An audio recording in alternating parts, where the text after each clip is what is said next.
여러분 안녕하십니까? 대법원도 입장을 밝혔습니다. 직무정지된 대통령 대신 한덕수 권한대행이 헌법재판관은 물론 대법관을 임명하는 것도 불가능하다는 게 국민의힘의 주장인데요. 하지만 헌법 전문가들은 대통령 권한대행이 헌법재판관을 임명하지 않는 게 오히려 부적절하다고 비판하고 있죠.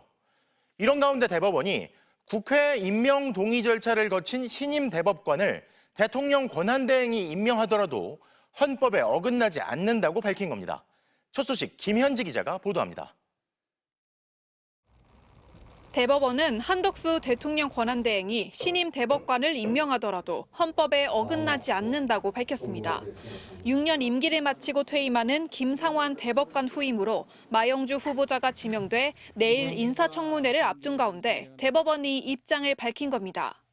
대법원은 권한대행이 국회 동의가 이뤄진 대법관 후보자에 대한 임명권이 있는가라는 백혜련 민주당 의원 질의에 이같이 답했습니다. 대법원은 먼저 대법관은 최종적으로 대통령이 임명하지만 임명 절차에는 대법원장 제청과 국회의 동의라는 사법부와 입법부 각각의 견제 장치가 마련돼 있다고 전제했습니다. 그런데 지난 14일 대통령 탄핵안 가결 이전에 지난달 26일 대법원장 제청, 지난 12일 국회 동의안 요청을 거친 만큼 대통령 권한대행이 대법관을 임명하더라도 삼권 분립 등 헌법상 원칙에 위배되지 않는다는 겁니다.